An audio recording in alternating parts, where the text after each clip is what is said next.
Every little jab, every silent rejection, it used to break you, but there comes a point where survival demands evolution. The strongest version of you isn't numb, it's selective. You begin to master your emotions, not suppress them. You stop giving others the weapon to control your peace.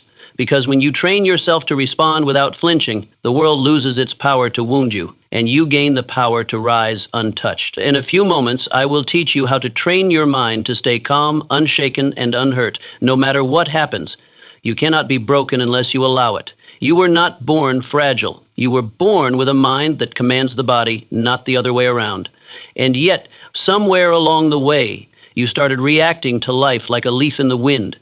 Every slight, every glare, every careless word knocking you off center. But ask yourself, can anyone truly hurt you unless you give them permission?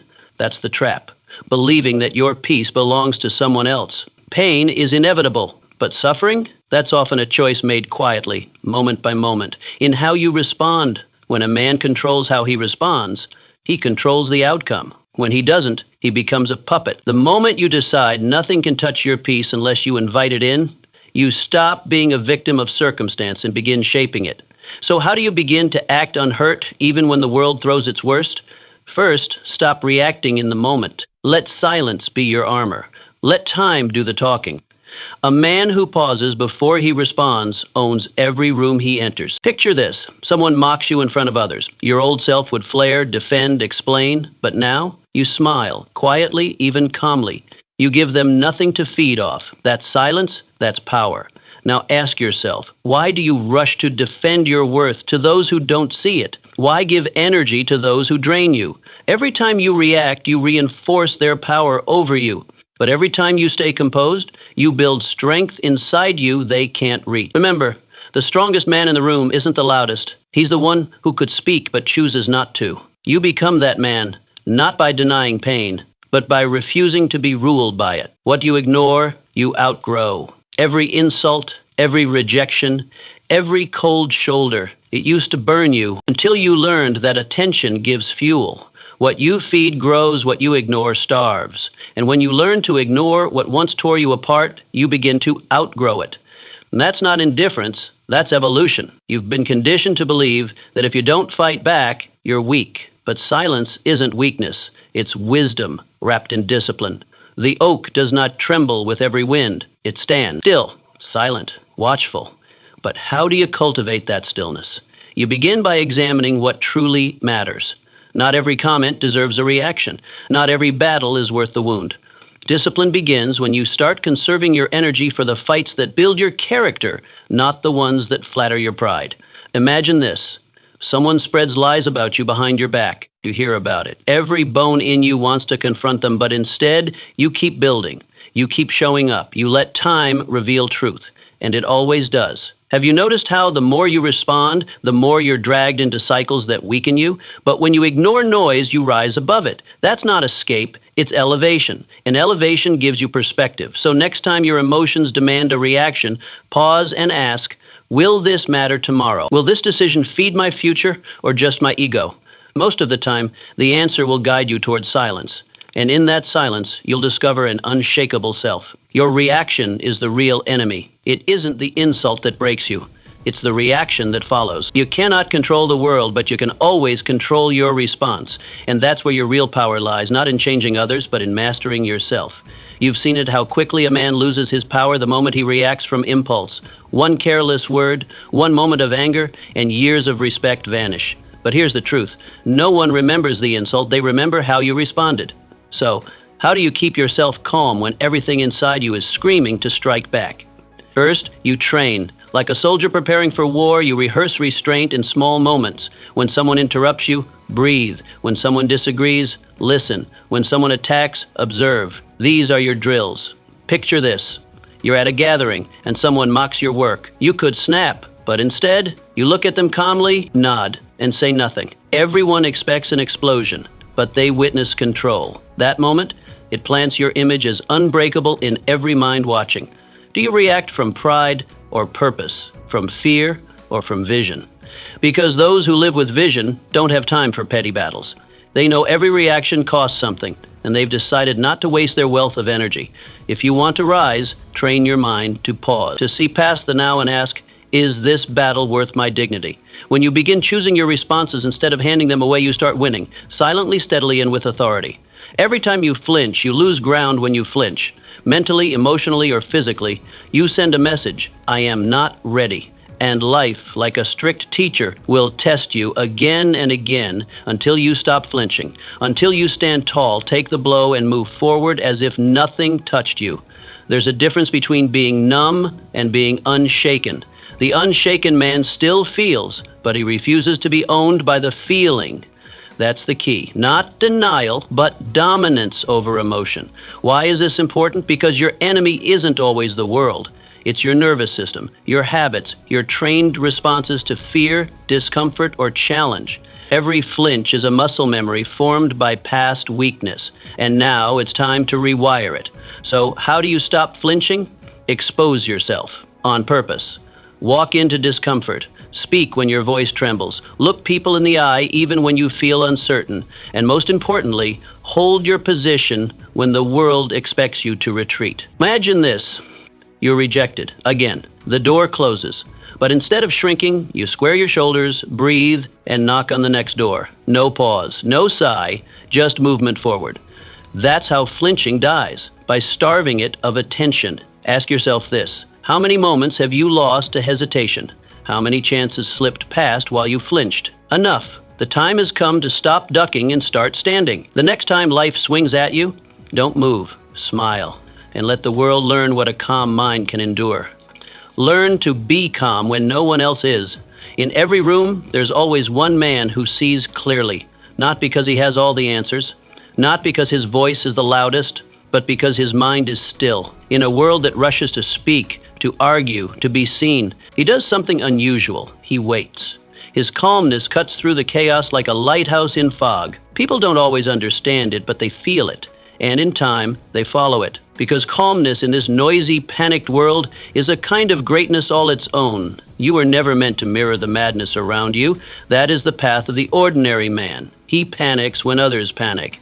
He speaks just to fill silence. He lets the temperature of the room control his own. But your journey is different. Your power begins not when you conquer others, but when you conquer your own inner storm. When everything around you spins and yet you do not. That's when true clarity begins. But let's not pretend it's easy. How does a man stay calm when everything inside him wants to lash out, break down, or escape? It begins with recognition. You must be honest about the war inside you. You must feel the tension rise, and instead of becoming it, you observe it. Breathe deeper, sit back, refuse to be baited by the noise. You don't win by shouting louder, you win by seeing clearer.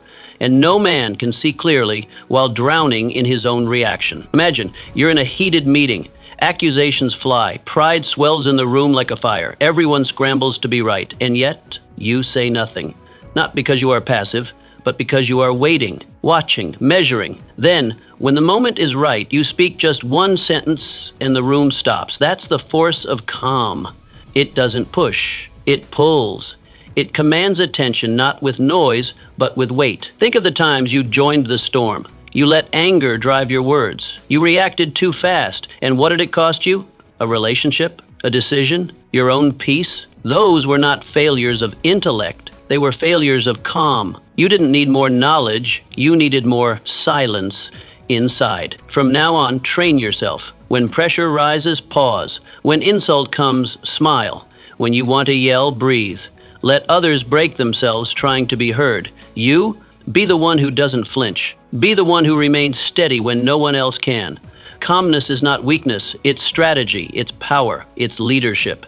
So when the next storm comes, and it will, ask yourself one thing. Will I join it or will I rise above it? Because in every room, there's one man who sees clearly. Let it be you. Pain doesn't mean you're losing. You've been conditioned to flinch at the first sign of pain, to retreat, to believe that if it hurts, you must be doing something wrong. The world whispers that comfort is the goal, that ease is success. But what if that's the greatest lie you've ever swallowed? What if pain isn't punishment, but preparation? What if the ache you feel in your body, in your heart, in your spirit is not a warning sign to stop, but a signal to keep going? The man who rises is not the man who hides from pain. He's not the man who waits for life to be soft. He's the one who walks into discomfort and learns to see it differently. He trains his mind to reinterpret what others fear. While most see pain as suffering, he sees it as shaping. Others break under the weight, he builds muscle. Others whine, he works. Not because he enjoys it, but because he understands it. He knows pain has a purpose. But how do you act like you're not hurt when your insides are screaming? When your back is tight, your eyes burn, your heart feels crushed by the weight of failure? You don't pretend it's not there. You look through it. You remind yourself that pain is not permanent. It's not a prison sentence. It's a message. It says you're alive. You're not coasting anymore.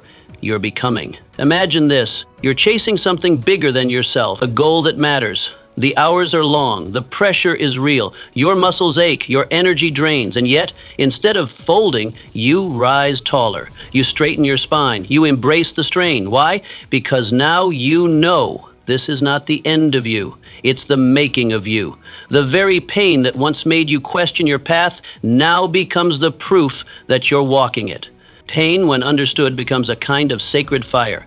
It burns away the weak version of you, the quitter, the complainer, the coward. What remains is forged in endurance, solid, steady, capable of carrying what soft men cannot.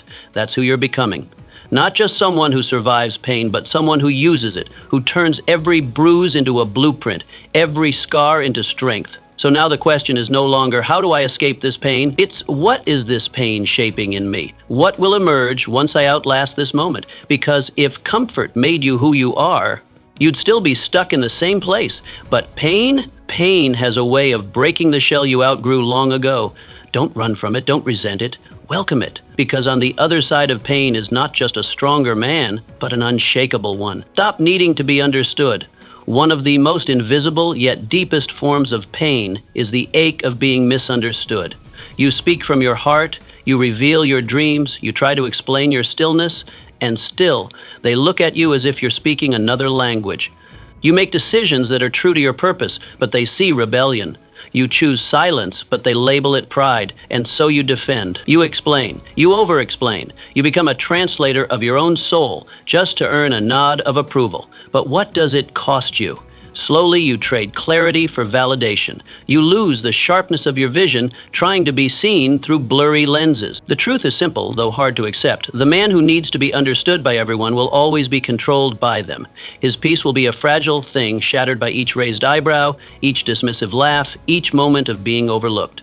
But greatness has never come from consensus. It has come from conviction. Not everyone sees what you see. Not everyone is meant to. Some are blind to your frequency because they were never wired to receive your signal, and that's okay. You're not here to beg for their understanding. You're here to build. So, instead of chasing approval, chase consistency. Let your actions repeat themselves with such discipline that they form a trail of evidence in your work, in your craft, in your silence. You do not need to convince people of your worth. You need to become undeniable. And that doesn't come from shouting louder. It comes from walking straighter, quietly, steadily. But how do you let go of that pull, the deep, almost childlike urge to be seen, to be appreciated, to be praised? You replace it with something stronger, certainty. You begin to value peace more than applause. You stop trying to prove and start trying to progress. You tell yourself, one day, your results will say what your voice could never explain. One day, your presence will speak for you. But for now, let your silence be the storm that builds everything behind the curtain. Imagine this. You're walking a lonely path. Friends fall away. Family doubts you. Your ideas are mocked. Your potential dismissed. You feel invisible. And yet, each morning you show up. You keep working. You keep building. While they gossip, you grind. While they laugh, you learn. And one day, the house you built in silence will stand so tall that they'll come knocking, asking, how did you do it? And you'll smile, not out of arrogance, but out of peace, because the answer was always there, hidden in the quiet, in the consistency, in the refusal to quit just because they didn't clap. So ask yourself honestly, are you building for applause, or are you building for legacy? Applause fades. Legacy lasts. Applause is given. Legacy is earned.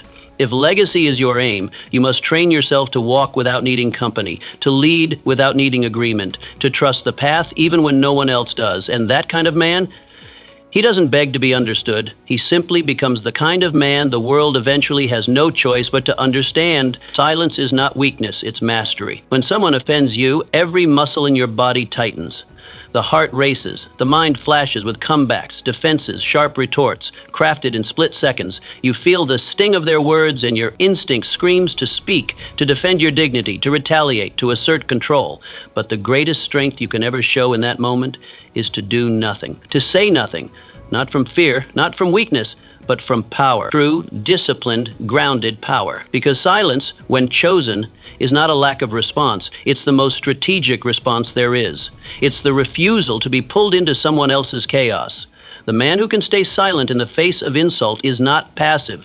He's in command. The man who needs to lash out, to scream back, to prove his worth through volume, is still ruled by ego. But the one who stands calm, who lets the moment pass without reacting, has mastered something far more rare, the ability to govern himself. You've been told that if you don't speak up, you'll be seen as weak, that if you don't defend yourself, you'll be trampled on. But that is the belief of those who confuse noise with respect.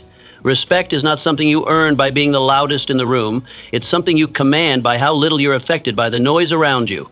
The man who speaks less is often the one who sees more. He doesn't react because he doesn't need to. His value is rooted too deep to be shaken by the surface waves of other people's opinions. But how do you reach that level of silence? How do you stand still when everything inside you wants to explode? It begins with understanding that silence isn't weakness, it's wisdom. Speaking from anger is like firing an arrow while blindfolded. You may hit something, but you'll rarely hit what matters, and you'll often cause more damage than the offense ever did. Learn to pause, not out of submission, but strategy. Learn to ask, does this response serve my purpose or just my emotion? Picture this. You're standing in a crowd. Someone tries to humiliate you publicly. The eyes around you wait for your reaction. The world expects heat, drama. But instead you pause, you breathe, you nod slightly, maybe even smile and walk away.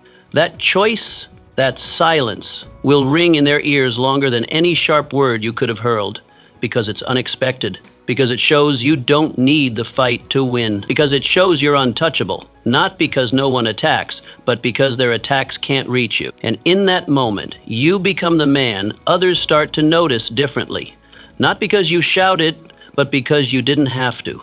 That kind of restraint creates gravity. The room leans toward you. They begin to see that you are not governed by the moment, you own it.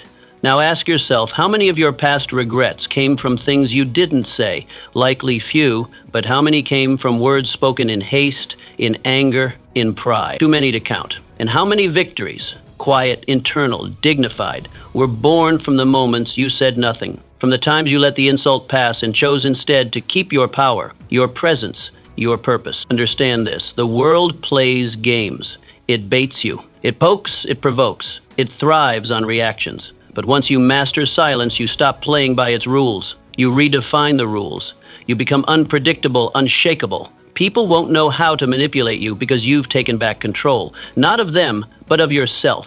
So next time someone tries to pull you into their storm, stay rooted in your center. Let them shout. Let them assume. Let them reveal who they are. And you, let your silence reveal who you've become. Emotional control is the greatest wealth. Most men spend their lives chasing things they can hold in their hands. Money, admiration, approval, status. They grind, they hustle, they measure their worth by what others can see. But in doing so, they overlook the most valuable treasure of all, emotional control, the ability to feel everything and yet not be ruled by any of it. That, more than anything, separates the man who merely survives from the man who owns his life. Because here's the truth, the undisciplined man is always a slave.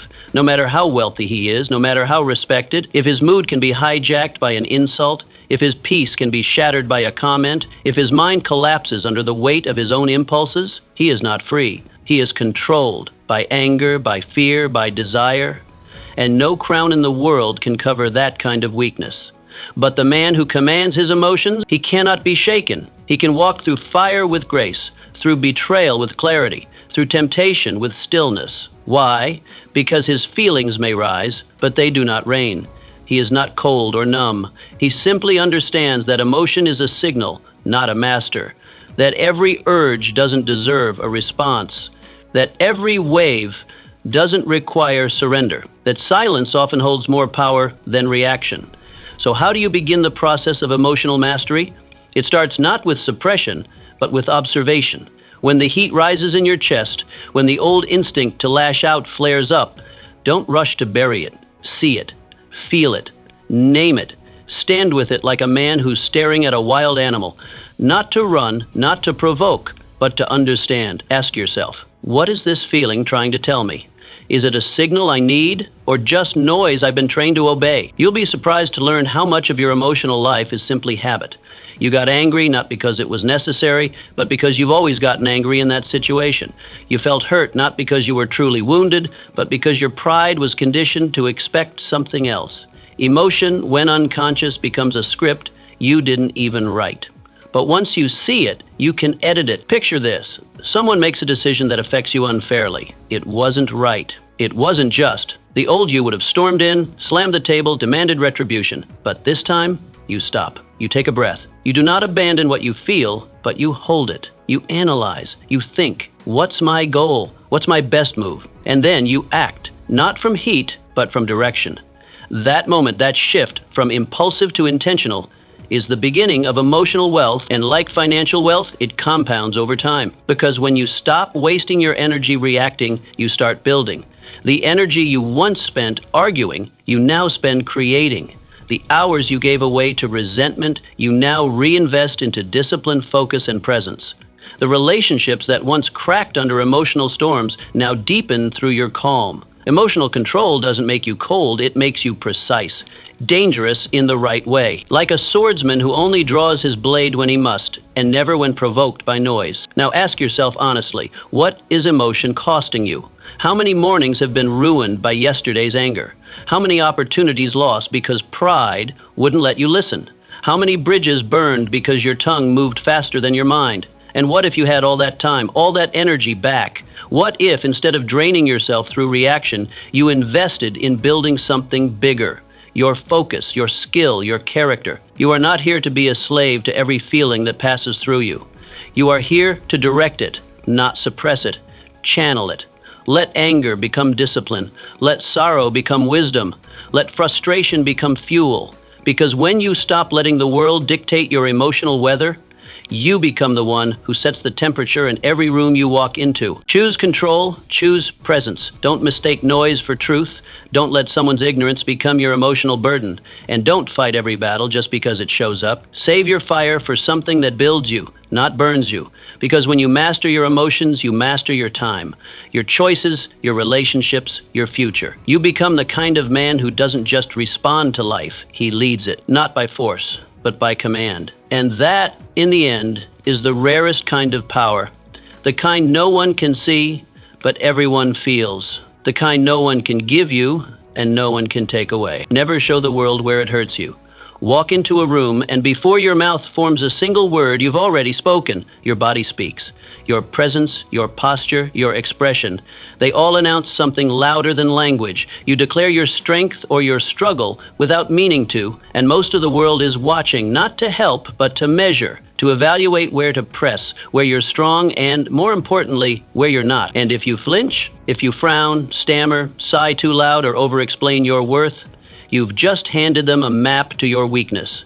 You've told them, without meaning to, exactly where to strike. Pain is not weakness. That's a myth. But putting your pain on display for people who don't care, that is.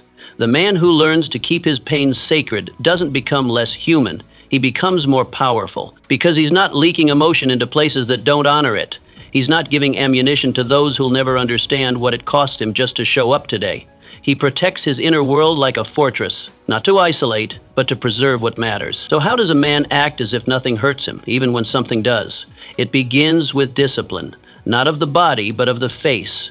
You train your expression the way a soldier trains with his weapon, with control, precision, and purpose. Your face is not a mirror for the world to read your every feeling. It is a shield, a message, a decision. Not everyone earns the right to know what you feel. Not everyone is worthy of seeing where you ache. Imagine this. You're in a meeting, and a colleague suddenly takes credit for something you built. Your blood heats, your mind sharpens, your ego begs to respond, but your face, still, calm, composed. And that stillness, it speaks volumes. It unsettles more than a shout ever could, because it tells the room, I'm in control. And that control commands respect, not from fear, but from restraint, from that rare, unnerving calm that powerful men carry when others would erupt. This isn't about denial. It's not about numbing yourself or pretending you don't feel. You do feel. You just choose where, when, and with whom you release that weight. You no longer let the battlefield of public life become your place of healing. You separate the two. You hold your pain in private, tend to it in solitude, or with those rare souls who've earned your vulnerability, but not in the marketplace of pride, politics, and posturing, not where sharks swim, not where eyes search for any crack to exploit. Ask yourself, how many times have you shared a wound only to have it twisted back at you? How many moments of emotional honesty led not to understanding, but to judgment or even mockery? Not because your pain wasn't real, but because the listener wasn't ready to receive it, because you showed your soul to someone looking for a target, not a truth. And when that happens enough times, you learn openness is not always virtue. Sometimes it's a liability, especially among the wrong audience. So you build a new strength, one made not of silence, but of control. You don't hide, you protect. You don't suppress, you channel. And the result? You walk taller. You hold your head not in arrogance, but in composure. You no longer let the world see where you bleed, because you've learned power lies in mystery. Dignity lives in restraint. You do not owe your emotional weather to every passing face. Let them wonder. Let them guess. Because when no one knows where you hurt, no one can use it against you. And that changes the game. You stop playing defense. You stop scrambling to explain yourself. You stop giving explanations to those who don't deserve your thoughts. Instead, you become that rare kind of man whose calm unsettles, whose silence commands, and whose stillness speaks louder than complaint ever could. You are no longer read like an open book. You've become a closed vault. And only those with keys of loyalty, respect, and trust get to know what's inside. So walk into the room like the man you're becoming. Let your posture speak of quiet certainty. Let your presence radiate composure. Let your face remain unreadable, composed, still. Because behind that stillness is a fire, not chaotic, but contained. And when the day comes that you choose to speak or reveal or open up, it will be on your terms. Not because you were provoked, not because you were weak, but because you decided it was time. That's not hiding, that's mastery. And in a world that feeds on emotional exposure, the man who owns his silence owns the room. Approval is the most expensive addiction. You think you need their praise, the claps, the nods, the reassuring smiles that say, you're doing great. You convince yourself that if they approve, you must be right. If they celebrate you, you must be on the right path. But here's the truth you don't hear enough. The more you seek approval, the more you hand over your authority. It starts small. You adjust your tone to avoid offense. You second-guess your instincts so others won't misunderstand. You shape your actions like clay in their hands, molding yourself into something more palatable, less true. And before you know it, you're not living your life, you're performing theirs. You think you need their praise, the claps, the nods, the reassuring smiles that say, you're doing great. You convince yourself that if they approve, you must be right. If they celebrate you, you must be on the right path. But here's the truth you don't hear enough. The more you seek approval, the more you hand over your authority. It starts small. You adjust your tone to avoid offense. You second-guess your instincts so others won't misunderstand. You shape your actions like clay in their hands, molding yourself into something more palatable, less true. And before you know it, you're not living your life, you're performing theirs. There's a quiet slavery in being liked. A man addicted to approval will always be controlled by it. He becomes like a compass with a broken needle, always spinning, always searching, never centered. He'll soften his words so he doesn't ruffle feathers. He'll bite his tongue when truth demands to be spoken. He'll laugh when he doesn't want to, agree when he shouldn't, and shrink when he's meant to stand tall. And one day, he'll look into the mirror and see a stranger staring back, a man whose edges have been worn down by too many compromises, whose fire has been smothered by the damp cloth of collective comfort. But how do you break free from that craving, the deep, almost childlike desire to be seen, understood, and applauded? You don't do it by shouting louder. You do it by getting quiet. You sit with silence. You let it stretch. You stop performing and start listening, not to them, but to yourself. You become your own audience. You stop creating for reaction and start creating for mastery. You stop chasing applause and start chasing excellence. And slowly, your internal compass begins to reset. It's not easy, because when you take a bold stand, when you say no to the crowd and yes to yourself, they will notice. They will whisper. They will mock. They will call you arrogant. They will call you difficult. But you keep building, quietly, unshaken. You don't explain. You don't defend. You don't chase them down asking for understanding, because you finally realized if understanding is a requirement for peace, you'll never have peace. Some people don't need to understand you. They need to watch you. Imagine this. You plant your flag. You choose a path that no one around you believes in. They scoff. They pull away. They label you cold. But you don't flinch. You build, day by day, quietly. And then, a year later, they return, curious, amazed, confused. How did you do it, they ask, and you'll smile, not because you need their approval now, but because you don't. And that smile, that peace, that quiet power, it came at a cost they'll never understand, because they were too busy talking while you were too busy working. Ask yourself this: how much have you sacrificed just to be accepted? How many dreams watered down? How many opinions silenced? How much truth swallowed just so you wouldn't ruffle feathers? And now that you've done it, was it worth it? Did their approval fill the hole in your chest? Or did it only make you more hollow? Here's what no one tells you. You don't need their nod. You need your own. You don't need their applause. You need your conviction. You don't need their praise. You need your integrity. Because respect, real, lasting, earned respect, doesn't come from blending in. It comes from standing out. Not in noise, but in solidity, in consistency, in the quiet strength of someone who knows who they are and no longer needs to explain it. You must learn to walk away from the applause, to let the clapping fade, to be okay with the silence that follows, because that silence, that's where your true voice starts to rise. That's where your clarity begins to sharpen. That's where you start doing work that actually matters, not because it's popular, but because it's true. And when you commit to truth over trend, mastery over approval, values over popularity, you become dangerous, unshakable, respected even by those who never liked you. And the beautiful paradox? The moment you stop needing their approval is the moment they start giving it. Because the man who stands alone, by choice, is always watched. Not because he begged for attention, but because he represents something rare. Someone who doesn't fold, doesn't sway, doesn't shape himself to fit every mold.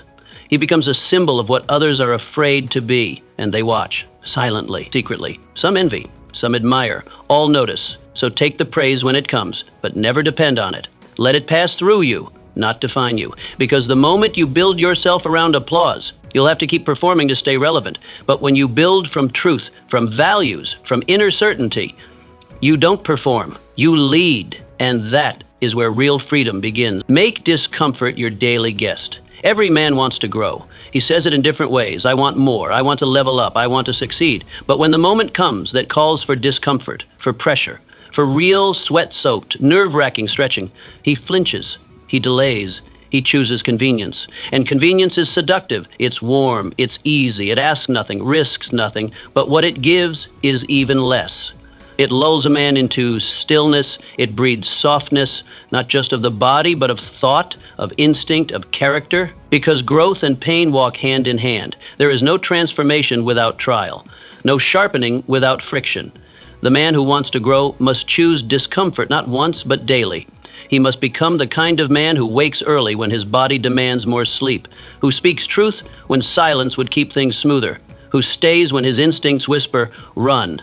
He doesn't wait for discomfort to find him. He seeks it, and not because he enjoys suffering, but because he knows the only way to make pressure stop scaring you is to face it by choice. The man who grows is the one who trains himself in the little battles, the quiet daily decisions no one sees. He lifts the heavier weight, not because he must, but because it teaches him something.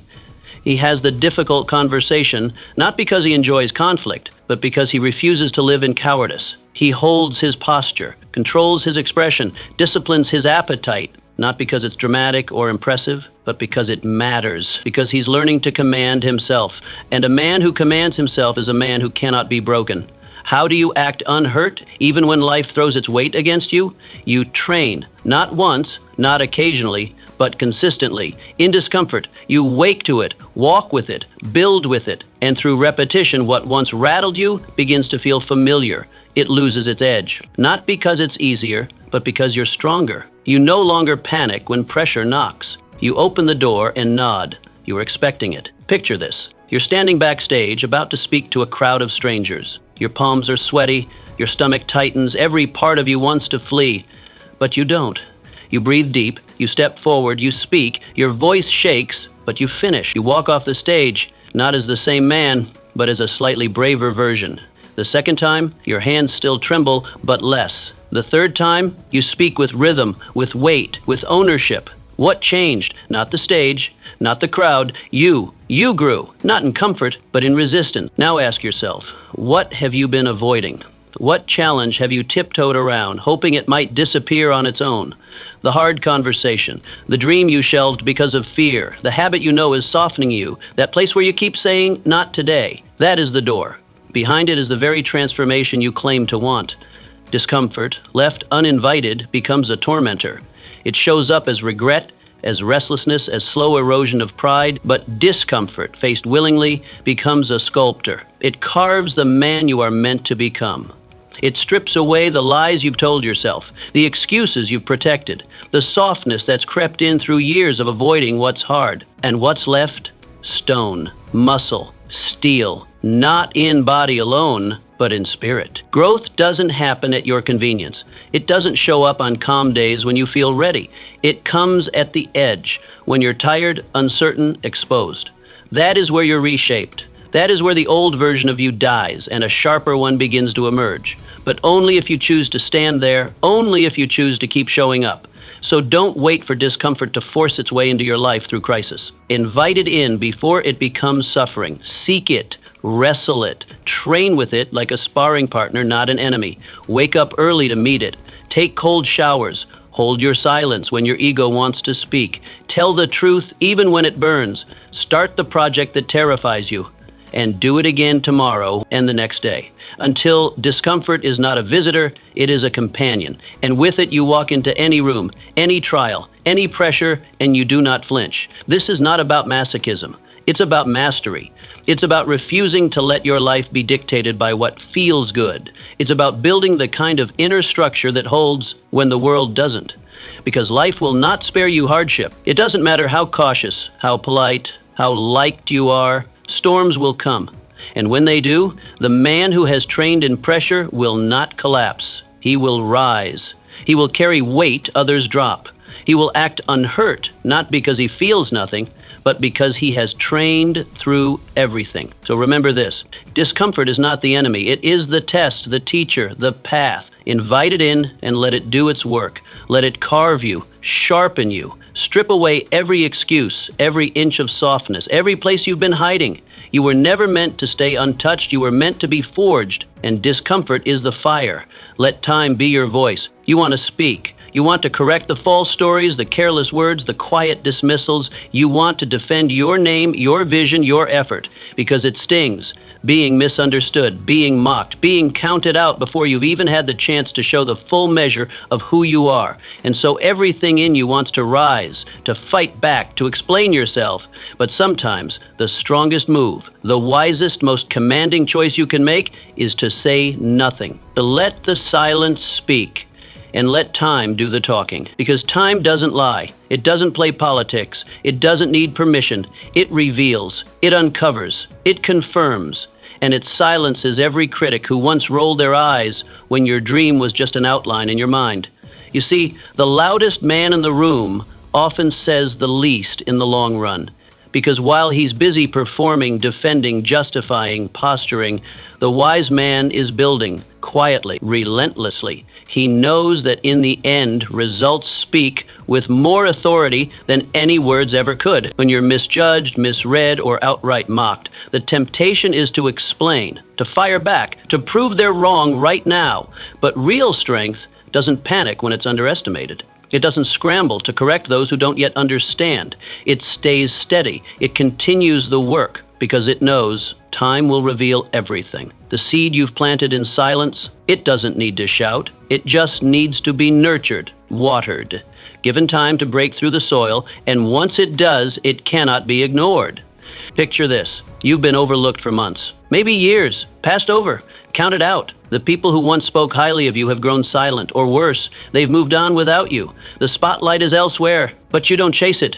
You don't beg to be noticed. You build quietly, with grit, with focus. You stay on your path, not for their applause, but for your own standard. And then one day, without a word, your success walks into the room before you do. It announces you before you even arrive. And suddenly, the ones who doubted you, they remember. They watch, they ask, but you don't need to say a thing, because the work already spoke. This is the power of patience, the discipline of restraint. You don't need to correct every rumor or prove every point, because if you do, if you respond to every insult, every whisper, every jab, you'll waste the energy you need to build. You'll trade your focus for attention, and attention fades. But the man who waits, who keeps working in silence while others talk, he becomes undeniable, not by force, not by explanation, but by results, by quiet, consistent execution. So ask yourself honestly, are you trying to prove your worth too soon? Are you giving away your peace just to be validated now? What if the delay is your advantage? What if silence today leads to admiration tomorrow? It's easy to forget in the moment, but the applause you earn after being doubted always sounds louder. It carries weight, because you didn't ask for it. You earned it. Let them talk. Let them doubt. Let them think you've stalled or failed or disappeared. You know the truth. You know it's growing underground. And here's the thing. They don't. They can't, because true growth doesn't make noise. It doesn't announce itself every step of the way. It's quiet, humble, but powerful beyond words. There is a storm building inside the man who has been overlooked and stayed disciplined.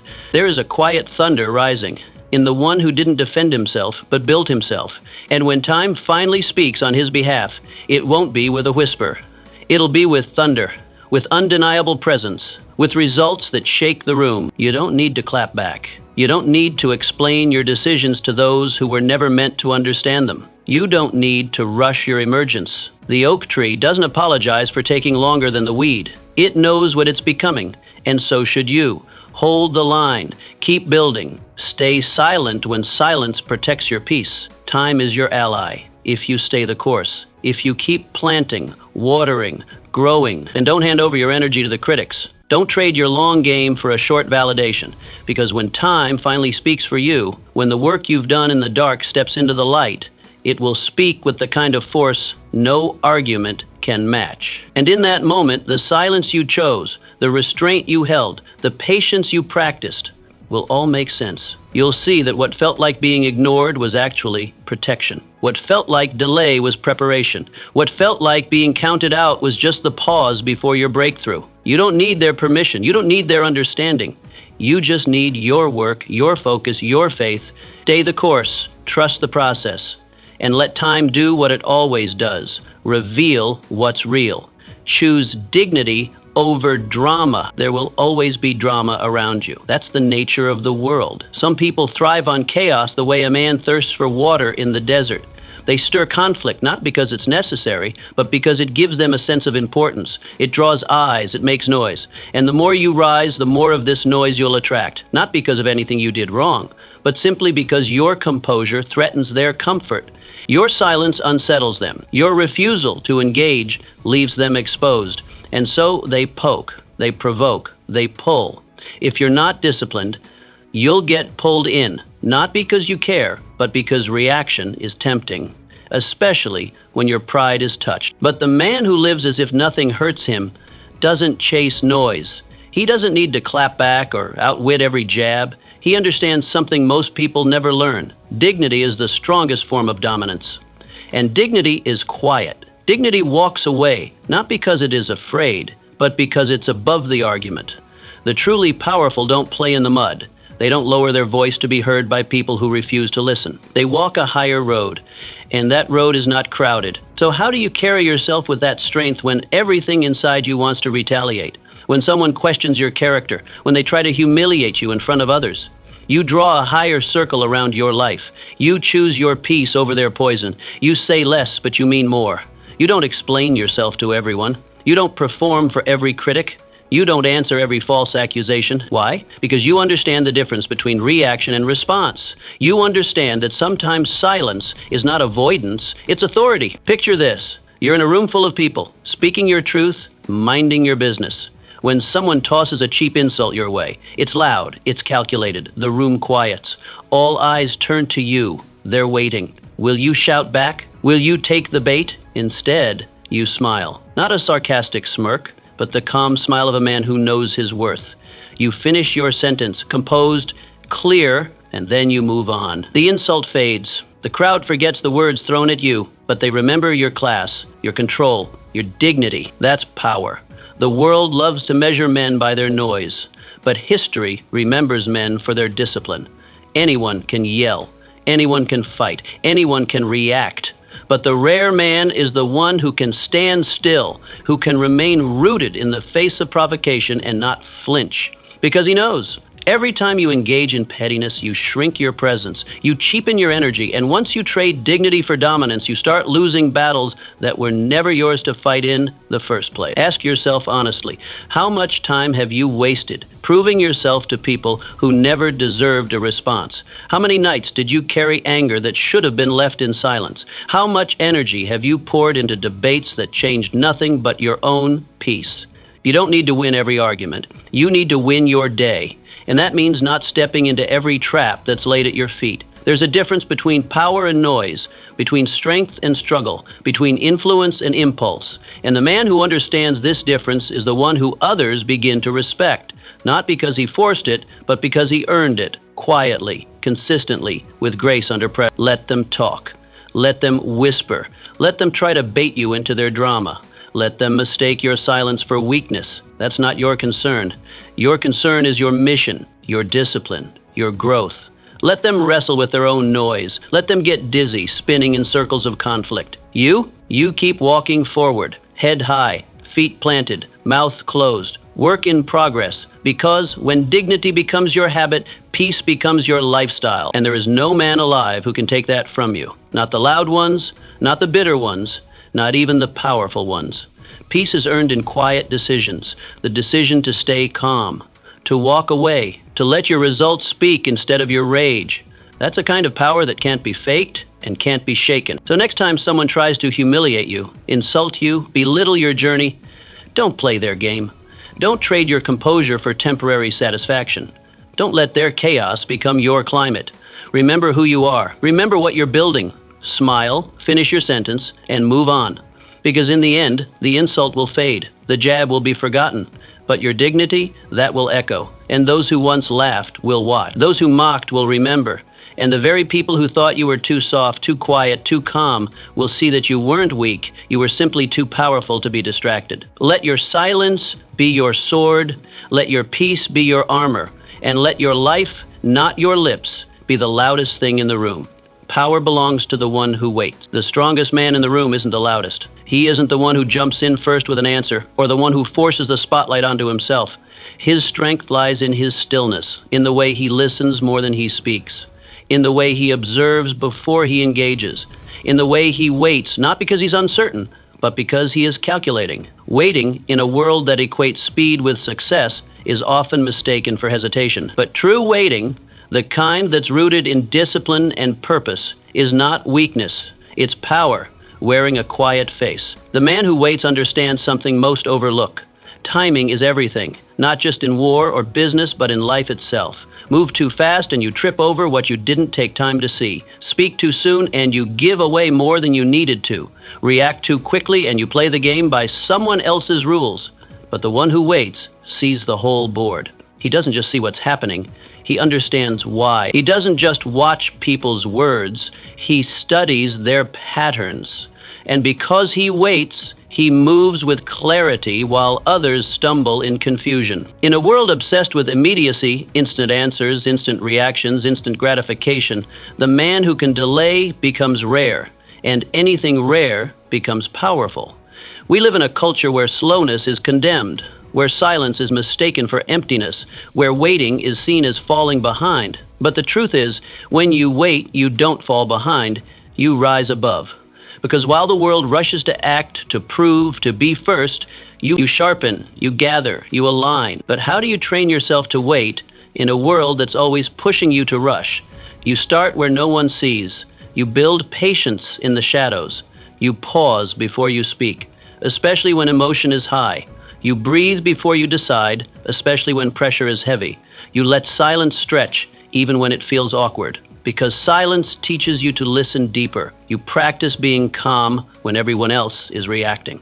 And slowly that calm becomes your default, not because you're passive, but because you're in control. Patience is not a gift you're born with, it's a habit you forge, and the more you practice it in small things, waiting a little longer before responding to a message, taking a full day to think before making a decision, observing instead of jumping in, the more natural it becomes in the big moments, moments where everything is at stake, moments where everyone's watching, moments where one impulsive move could cost you something you can't get back.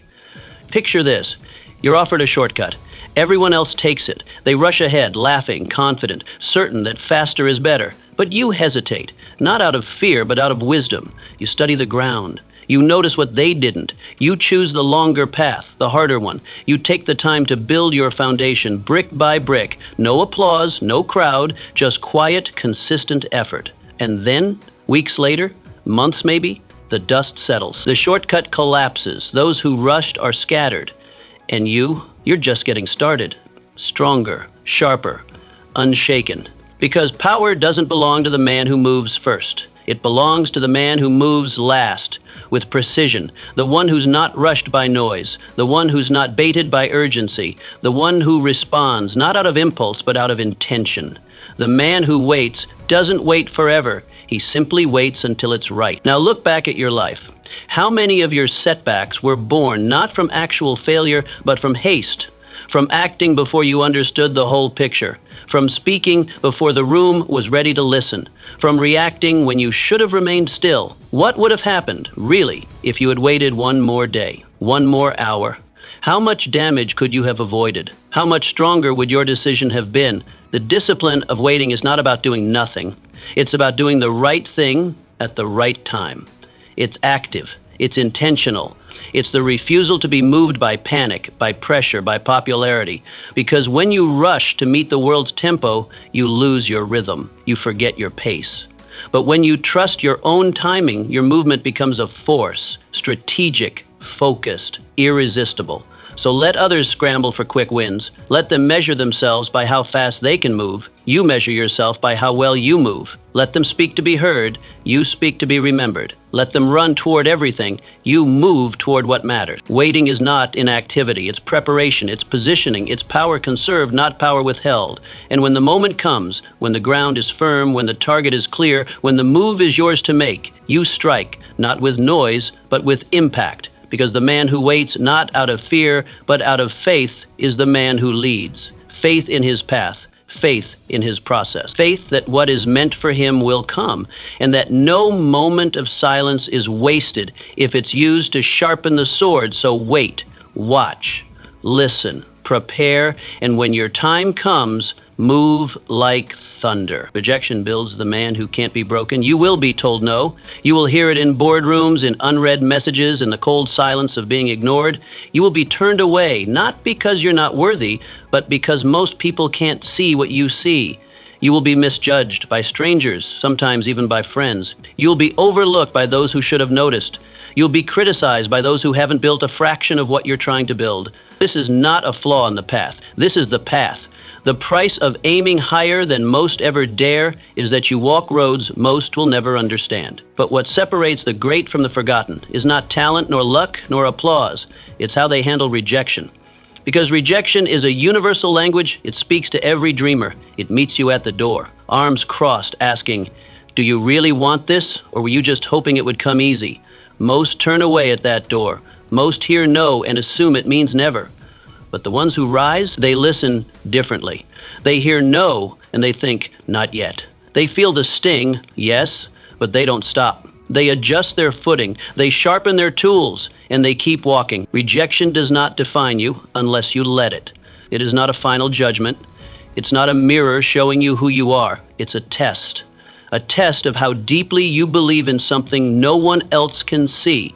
It challenges your hunger, your grit, your stamina. It asks you again and again, are you serious about this, or are you just pretending? The strongest men you admire, the legends, the icons, the leaders, they all share one thing. They learn to use rejection not as fuel for anger, but as pressure to grow. Because when a door slams in your face, you have two choices. You can shrink or you can strengthen. You can internalize the rejection and wear it like a wound, or you can study it, refine your approach, and come back better. Every no you receive has the potential to shape your yes if you let it teach you instead of torment you. So how do you act unhurt when the world shuts a door you were ready to walk through? You stop taking rejection personally. You stop seeing it as an insult and start seeing it as instruction. You tell yourself, this is redirection, this is refinement, this is training. You begin to thank the closed doors, not because you enjoy them, but because they build something inside you that no easy yes ever could. They build the strength to knock again, and harder, and more prepared. Imagine this. You have an idea, a vision. You pitch it to someone, maybe someone you admire, someone you thought would understand. They laugh, they wave it off, they say you're reaching too far. And yes, it stings because you were vulnerable. You exposed a piece of your heart. But here's the difference. You don't stay hurt. You move. You go to the next door. You ask again and again. You keep going, not because you enjoy rejection, but because what you're building is bigger than your ego. And one day, the same people who said no, they come back. They ask to be part of it. They say, I always knew you had something, but you'll know the truth. You'll remember the silence, the doubt, the rejection, and you'll smile, not in bitterness, but in peace, because it didn't break you. It built you. Ask yourself honestly, have you let rejection reroute your purpose? Have you buried dreams because a few people didn't believe in them? Or have you let rejection refine your plan? Shape it, sharpen it, stretch it. Because rejection has a strange power. It reveals who's serious. It shows you the cracks in your foundation. It burns away the parts of you that were still unsure, still dependent on applause. And what's left? Someone who's dangerous. Someone who doesn't fold just because the room didn't clap. Rejection isn't pleasant. It's not meant to be, but it is useful. It exposes your soft spots. It tests your resilience. It demands a decision. Will you keep going, or will you quit now that it's hard? Because if you only move forward when doors swing open easily, you'll never get far. The biggest doors are the hardest to unlock, and sometimes you don't need them to open. You need to build a new one. Let rejection build you. Let it challenge you. Let it strip away every illusion, every excuse, every piece of you that was still waiting for permission. Let it prove to you how badly you want what you say you want. Because a man who stops fearing rejection is a man who becomes unstoppable. When rejection no longer shakes your identity, you walk differently. You ask differently. You live differently. You don't crumble when they say no. You collect data. You learn what didn't work. You reframe. You recalibrate. And you knock again. And here's what most don't see. Every no sharpens the blade. Every door that closes strengthens the knock. You learn patience. You learn persistence. And above all, you learn faith. Faith in what you're building, even when no one else can see it yet. Because greatness doesn't bloom in applause, it blooms in silence, in rejection, in nights where you wonder if you're crazy for believing so deeply in something that no one claps for yet. And then, one day, it happens. Not all at once, but the doors begin to open. The respect comes, the recognition follows, and they say, he came out of nowhere. But you know better. You came from rejection. From being told no and showing up anyway. So the next time someone turns you away, look them in the eye and thank them silently. Because they just gave you another rep, another scar that will harden into strength, another piece of proof that you can't be broken by opinions. Keep knocking, keep moving. Let rejection polish your vision until it's undeniable. And remember, you are not here to be accepted by everyone. You are here to become undeniable to yourself. Once you believe that, no can stop you. Rise without announcement. Most people want to be seen rising. They want recognition, not at the end of the journey, but from the very first step. They crave the audience, the validation, the claps that come with even the hint of progress. They post updates, announce intentions, declare goals, not always because they're committed, but because they want the appearance of movement. They mistake visibility for value. But the most powerful men, the ones who make real impact, don't rise that way. They don't call attention to themselves while they're still building. They rise in silence, step by step, with no spotlight, no noise, no need for applause. They move like shadows, quiet, purposeful, And by the time anyone notices them, it's already too late to stop them. To act as if nothing hurts you doesn't mean pretending you feel nothing. It means not handing the world a front row seat to your inner war. It means building your empire in silence. It means making progress without explaining it, healing without broadcasting it, and growing without asking anyone to witness it. You let your silence become your strength. Your routine becomes your rebellion. Your focus becomes your fire. How does a man do that in a world that rewards noise? How does he begin to rise without needing attention to fuel him? He turns inward. He learns to wake before the sun, not because someone is watching, but because he is. He learns to keep his own promises, not for praise, but for power. He picks up the book, lifts the weight, faces the mirror, not to show off, but to transform. He stops telling people about his next move and starts making it, quietly, consistently, in the dark. This kind of man understands something rare. What's built in silence lasts longer, because it's not held together by applause, it's held together by discipline. It doesn't shake under criticism, because it was never fed by validation. It's not a performance, it's a process. And that process doesn't need an audience. It needs commitment. Imagine this. Months go by and you don't post a single thing. No grand declarations, no updates, no explanations, just you and the work. You train, you study, you build, you break, you rebuild. You push through doubt without a cheer squad. You keep going day after day in complete silence. Then one day, without announcement, your life shifts. A promotion, a business launch, a change in how you speak, how you walk, how you carry yourself. And people notice. They whisper. They ask, where did this come from? But they won't understand. Because they didn't see the early mornings, the missed parties, the late nights, the sacrifices, the pain, the process. They weren't there when you were empty, confused, questioning everything, but choosing to show up anyway. All they see now is the result. But you know what it took? That's the beauty of silent growth. No one can take it from you because no one gave it to you. You earned every inch, every breath. Every inch of respect now attached to your name was forged in silence, in the hours no one applauded, in the choices no one saw, in the rooms no one entered with you. Now ask yourself, are you chasing growth or the appearance of it? Are you working because you want to evolve or because you want to be seen evolving? Are you sharing because you're proud of your path or because you need others to validate it? These are hard questions, but they cut to the truth. And the truth is this: when you chase the appearance of progress, you spend more time looking successful than becoming it. But when you chase the substance of growth, you don't need to look like anything. You become everything. What would happen if you stopped announcing your goals and just lived them? What if your only proof was your discipline? What if your only motivation was who you're becoming, not who's watching? You would find a different kind of fuel, a quieter one, but more powerful. You'd become consistent not because someone's clapping, but because you refuse to quit. You'd become dangerous in the best way, unshakable, independent, unstoppable. And make no mistake, when you stop announcing, you start advancing. When you no longer feel the need to talk about it, you free up the energy to actually do it. No more wasted words, no more false starts, just forward motion, silent steps that shake the ground without warning. The world is loud. It rewards those who shout, but it follows those who build.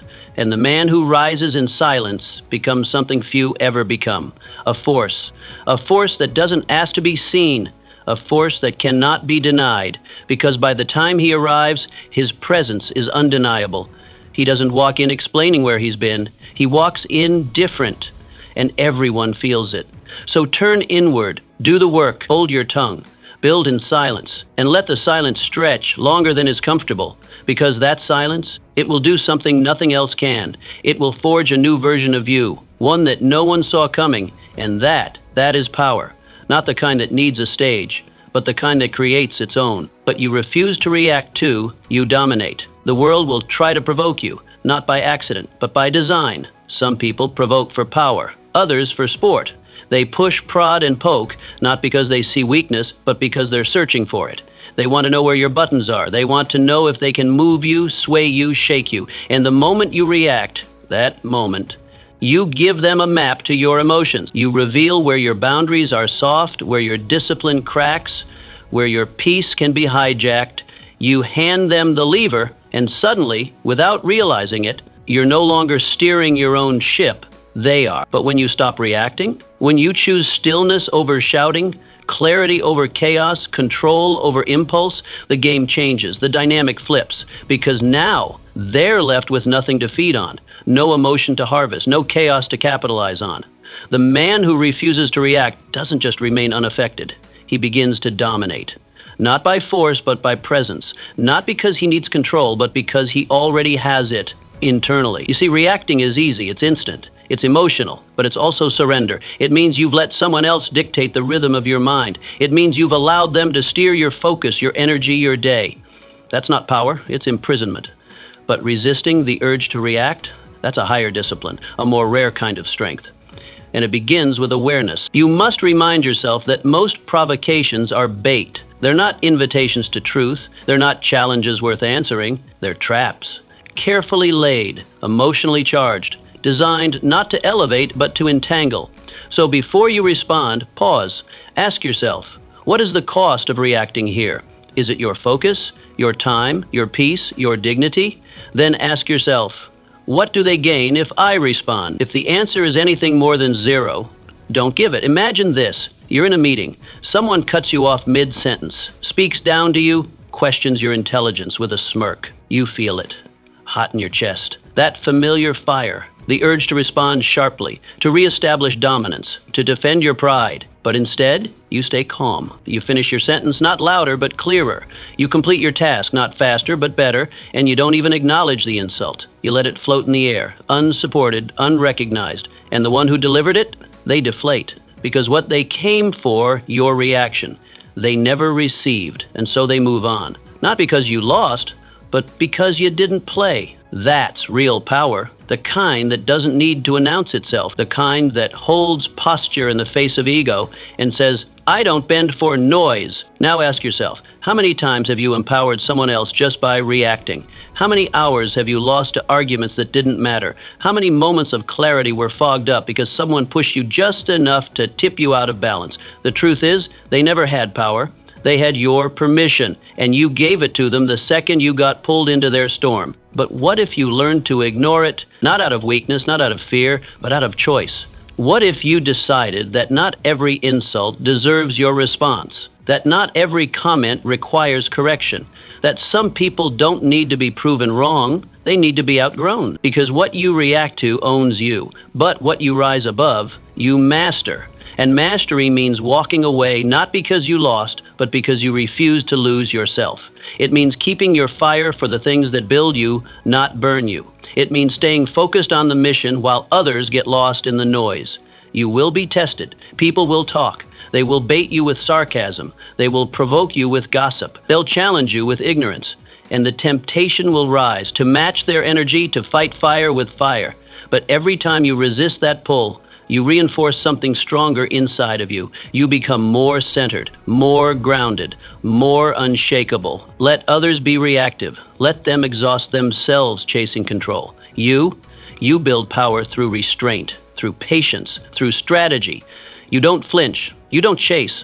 You don't engage every spark because you've learned something they haven't. Not every fight is worth fighting, and not every opponent is worthy of your presence. This is not about being passive, it's about being precise. Knowing when to speak and when to stay silent. Knowing when to act and when to observe. Knowing that the strongest man in the room isn't the loudest, but the one who can feel the fire rise and still choose not to burn. So hold your posture. Withhold your fire. Let your silence unsettle them. Let your calm confuse them. Let your discipline win battles that words never could. Because when you stop reacting, you stop giving people control over your story. And once you take that control back, fully, quietly, completely, no one can take it from you again. And that's when you realize you don't just live above their noise, you live beyond it. Act like a mountain, still, but unyielding. A mountain doesn't flinch at wind. It doesn't tremble under thunder, doesn't argue with the clouds, doesn't plead with the storm to go easy. It stands, quiet, immovable. Its power isn't in its volume, but in its presence. It doesn't need to say a word to be respected. It doesn't need to prove its strength to be known. It simply is. And in a world that thrives on noise, panic, reaction, and speed, that kind of presence is a rarity and a weapon. That is the kind of presence you must begin to develop. Calm, still, unyielding, like a mountain. You've been taught that strength means being louder, faster, more reactive, that to command attention you have to shout, that to be seen as powerful you must prove yourself constantly. But real power doesn't move that way. Real power is anchored. It doesn't chase validation. It doesn't seek applause. It doesn't waste energy explaining its worth. It knows. It lives in a body that has been trained to slow down, to breathe, to listen before it moves. And when it does move, the whole room notices. Not because it demands attention, but because it commands it.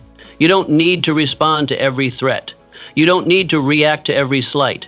Some men carry their might in motion. They're active, fast, aggressive when needed. But others, those who often hold the deepest power, carry it in stillness. They've trained their nerves to stay quiet when poked. They've built internal ground so stable that even when the world shakes, they don't. And you must learn both. You must be able to move like fire and stand like stone. But first, master stillness. So, how do you become like the mountain? You stop rushing. You stop letting urgency drive your behavior. You slow your movements, not in laziness, but in deliberation. You walk like someone who is going somewhere, not like someone who is running from something. You let your thoughts settle. You stop responding to noise with more noise. You observe before you speak. You pause before you commit. You don't chase outcomes, you attract them. Not by proving, but by becoming. Not by pleading, but by embodying. When a man truly owns himself, the world begins to move around him differently. And not because he says so, but because people feel it. Picture this. You're in a meeting. The discussion turns sharp. Tension rises. Someone throws a challenge your way. All eyes swing toward you, waiting to see what you'll do. You feel the pull, the urge to defend, to dominate, to react. But you don't. You pause, you breathe, you hold the silence for just a second longer than comfort allows. And then, with measured calm, you say one sentence. No force, no anger, just truth. And suddenly, the room shifts. Not because you raised your voice, but because you didn't. Because you were still. Because in that stillness, everyone else saw their own noise. And in your restraint, they saw real strength. This is the art of stillness. It isn't weakness. It isn't passivity. It's clarity. It's the kind of discipline that unnerves people, not because it's aggressive, but because it's unshakable. The man who has trained himself to be still, to be composed, to speak little but mean every word. He becomes a presence others cannot ignore. Not because he imposes himself, but because his calm reveals their chaos. Ask yourself, do you want to be a wave? Loud, impressive for a moment, crashing with intensity, but always pulled back, always dictated by the winds of emotion and environment? Or do you want to be a mountain, silent, immovable, present, commanding without trying? The wave is exciting, yes, but the mountain endures. The wave is watched, the mountain is respected. To be the mountain means letting the storms come without fear, letting people talk, letting critics shout, letting those around you panic, scramble, react, and choosing not to join them. It means holding your posture. It means keeping your fire where it belongs, inside, not spilling out every time someone tests you. It means making your presence felt without forcing it. And when you do speak, you speak from ground that has already been established, not from insecurity, but from certainty. This is not the path most men choose, because stillness is difficult.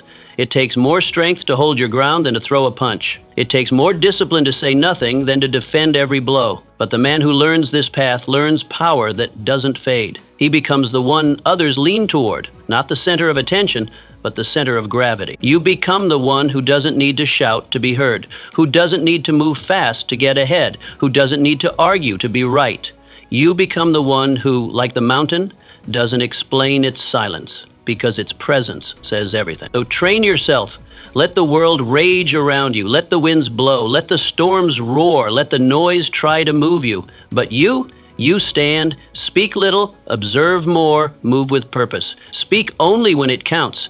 And when you do move, let it be like a mountain shifts. Slow, certain, and impossible to ignore. That is not weakness. That is not hiding. That is the posture of real power. And once you learn to hold it, you'll find the world no longer pulls you.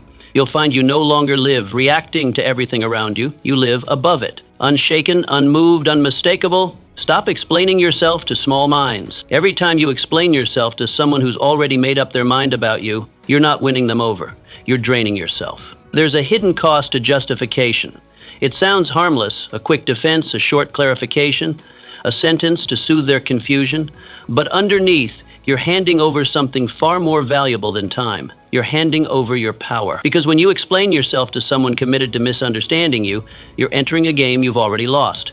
You're trying to plant clarity in soil that refuses to grow anything but judgment. There is a kind of man, often loud, often insecure, who will never understand your silence. He will never understand why you don't join in the gossip, why you stopped explaining every move, why you sit quietly when others demand attention. He doesn't understand ambition unless it's loud. He doesn't understand discipline unless it's announced. He doesn't understand calm unless it's forced. And that's not your burden to carry. You were never meant to be everyone's translator. You weren't made to adjust your volume just because someone else can't hear what you're building in silence. The truth is, you don't owe the world your plans. You don't owe your acquaintances your logic. You don't need to pause your progress to clarify your vision for people who are only interested in their own comfort. The higher you climb, the less explaining you owe. Because the people who matter, those who are serious, those who are watching with the right eyes, they already see. They feel the shift. They notice the change in your presence. And the ones who keep demanding an explanation, they usually aren't looking to understand you. They're looking for ammunition. They want cracks in your confidence they can poke at. They want your words so they can twist them. They want your reasoning so they can undermine it. Not all questions are sincere. Not all curiosity is innocent. So how do you act unhurt when people question your new direction, your change, your distance from who you used to be? You let them wonder. You don't hand them the script. You don't break your rhythm to narrate your transformation. You stay focused. You keep moving. And you let the silence do what words never could. Protect your mission. Because your duty isn't to satisfy their curiosity. Your duty is to your purpose. Your loyalty is to your vision. And the more you rise, the more you'll learn real power is often misunderstood. That's fine, let it be. Picture this. You've changed your habits. You've started waking early. You've stopped complaining. You've stopped gossiping. You've stopped showing up to every argument, every distraction, every invitation to mediocrity. You've become intentional, quiet, disciplined. And now people are confused. They say things like, "Why are you so quiet lately? You've changed. You think you're better, but you don't defend yourself." You don't pull out a whiteboard to explain your inner revolution. You just smile. A small one. Not out of arrogance, but out of peace. Because you finally learned you don't need to explain a single thing. Because in time, they'll see it. The same people who doubted the silence will one day stare at the result and ask, how did he do it? And even then, you won't owe them an answer. That's the shift. Ask yourself honestly, how many words have you wasted trying to prove something that time could have proven for you? How much energy have you poured into defending your growth to people who never wanted you to grow in the first place? How many detours have you taken from your path just to give people peace of mind that you never owed them? You can't win the approval of those who are committed to misunderstanding your journey. And even if you could, it wouldn't be worth the price. Because every time you stop to explain, you slow down. Every time you justify, you dilute your own conviction. And over time, you start walking not with confidence, but with caution. Afraid to be misunderstood, afraid to be misread, afraid to be alone in your purpose. But real purpose is lonely. Not forever, not always, but in the beginning, absolutely. Growth doesn't come with a crowd. The breakthrough doesn't come with applause. The transformation doesn't come with understanding. It comes in quiet, in isolation, in discomfort. And if you keep waiting for permission or clarity from others before you move, you'll never move. Let them stay confused. Let them build their theories. Let them whisper. And while they do, build. While they judge, work. While they guess, become. Let your life answer their questions. Let your character correct their assumptions. Let your results embarrass their doubt. A man on a mission does not stop to explain every step of his journey. He walks. Quietly, steadily, without fanfare, without commentary, and the world eventually adjusts, not because he demanded attention, but because his silence was too loud to ignore. And when they finally ask, "Why didn't you say anything?" you look at what you've built, at who you've become, and you'll know you didn't need to. Because some things aren't meant to be explained. They're meant to be witnessed. So, speak less, build more, defend nothing, walk in the certainty that your silence is not emptiness. It's energy being directed to the one place it truly matters, forward. Walk through fire without leaving ashes. A man who acts as if nothing hurts him is not pretending to be made of stone. He is not numb. He is not blind to pain. He has simply walked through the kind of fire most people run from and came out with his soul intact. He has been burned, tested, pierced by life in ways that would shatter the unprepared. But he did not break, and more importantly, he did not become what tried to break him. That kind of man, calm in crisis, silent in betrayal, composed in the face of chaos, is not cold. He is forged, like steel tempered in fire, shaped through pressure, cooled in silence. Pain did not pass him by. It chose him, challenged him, threatened to consume him whole, but he kept moving. Through disappointment, through heartbreak, through betrayal and hardship and loss. He did not come out untouched, but he came out unowned. This is the final transformation, not merely to endure, but to emerge unmarked in the places that matter most. To go through the fire but refuse to let it turn you to ash. To carry the lesson without the bitterness. To remember the blow without reliving the damage. To look at everything that hurt you and say, "You sharpened me, but you do not define me." To do that, you must first understand that fire is not the enemy. Fire is the test. It is not the pain that ruins you, it's the way you respond to it. It's how long you carry it. It's what you choose to carry. If you drag every betrayal, every insult, every heartbreak with you, showing off the scars like trophies, you haven't survived the fire, you've become it. But if you can walk through that same fire and choose your load wisely, then you begin to master your own transformation. You leave behind what weakens you. You take only what sharpens you. You carry the clarity, the boundaries, the knowledge, the stillness, and you leave the smoke, the grudge, the bitterness. You stop telling stories that keep your wounds open and start writing new ones that prove your evolution. Picture this. You faced betrayal, not a misunderstanding, not a small offense, a deep personal fracture. The kind of betrayal that years ago would have broken your spine and cracked your voice. The kind that once would have sent you spiraling, ranting, demanding justice, begging for closure, but not now, not anymore. Now you nod, you say nothing, you move forward. No speech, no performance, no retaliation. Just the quiet, deliberate forward motion of a man who has learned to let silence do what noise never could. Protect his peace. And people notice. They wait for your reaction, your outburst, your explosion, but it never comes because you've learned something most never do. You don't owe pain a performance. You don't owe betrayal your voice. You don't need to prove how deeply you were hurt. You need only to continue. Unshaken, and that quiet continuation becomes your shield. It becomes your power. It becomes the evidence that you have outgrown the damage. So ask yourself, are you still holding on to old burns? Are you dragging around ashes of fires that died years ago? Are you letting those moments define the way you see the world, the way you trust, the way you live? Or are you using those flames to forge a sharper edge? Because pain will either build you or bury you, and you choose which by what you carry. Don't collect ashes. Don't hold on to the smoke. Rise from it. And rising doesn't mean forgetting. It doesn't mean pretending it never happened. It means choosing to evolve. It means deciding that your identity will not be shaped by suffering, but by how you moved through it. It means recognizing that the fire tried to take everything from you, and it failed, and that is enough. The world will keep trying to scorch you. It will throw setbacks, betrayals, losses, doubts. Let it do its worst, because now you know the secret. It's not about what the fire does to you. It's about what you do with it. Let it burn away your weakness. Let it melt your ego. Let it refine your vision. But don't let it take your soul. Don't let it twist your heart. Don't let it turn you into someone who hurts others just because you were hurt. That's not strength. That's surrender. True strength is quiet. It doesn't flinch at pain. It doesn't announce its survival. It simply endures and evolves and continues forward without explanation. It's the man who has every right to be angry, but chooses peace. Who has every right to seek revenge, but chooses progress. Who has every right to shut down, but keeps showing up. This is what it means to be unhurt, not untouched, not invincible, but undefeated. To be struck and still stand. To be cut and still love. To be burned and still build. And when others look at you and ask, how did you survive that?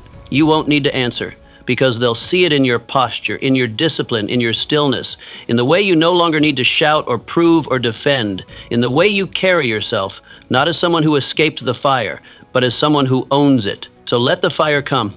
Let life try to shake you. Let the storms howl and the winds rise and the pressure mount. And when it's done, when the smoke clears, don't come back charred. Come back shining. Because you weren't made to crumble, you were made to rise. And the world can burn around you, but if you forged your mind in the right fire, it can never burn through you.